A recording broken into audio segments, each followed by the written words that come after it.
Tay, saan pagpunta mo, Tay? Pahinaan. Hinaan, tabing highway lang ba yun? Opo. Sige, sakay na. Salamat po, boss. Sasakay na kita kasi galing din ako doon, oh. Mag-helmet ka na lang. Salamat, sir. Sige, para hindi ka maglakad, malalayo-layo pa ata lalakarin mo. Wait lang po. Pahinaan doon sa may Dilaw. Ha? Sa terminal ng Dilaw. Dilaw na. Tricycle. Sige, sige, idadaan na lang kita. Medyo layo ang lakbayin mo. Opo. Tara. Salamat, sir.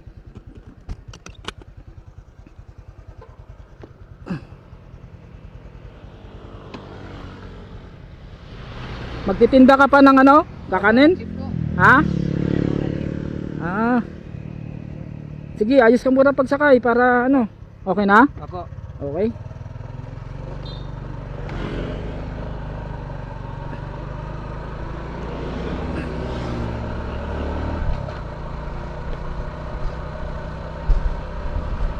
Saan ba kayo galing yan, sir? Naglakad, sir? Yan lang ang binaba ng tricycle sa ano eh.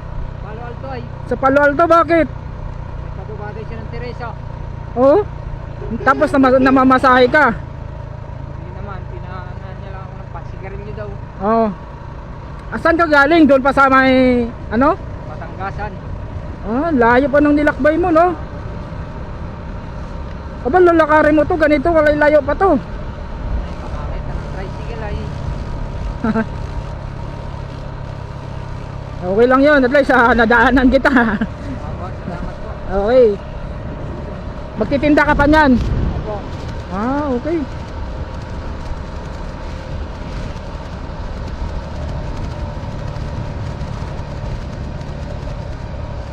Sakay plan natin si tatay ng mga paps. Binaba siya ng tricycle doon sa may Palo Alto. Tamang-tama, naghatid din ng pasahero doon sa may ano, kampo ng mga sundalo. Okay? Okay lang po.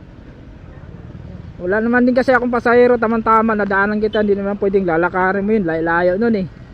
Ingat po kayo lagi. Okay, salamat. Opo. Mabuhay, sir. Okay, salamat. Pagmamahal niya sa kapwa Pinoy. Sige sir, ingat po kayo, magtinda ka na. Salamat po. Okay, okay lang po. Paano natulungan natin yung mga kapwa natin na walang wala talaga ng mga paps dahil sa hirap pa naman ng buhay. Sino bang sasakyan niya doon sa Marilake? Walang kotseng maghihinto doon, maglalakad ka. Grabe.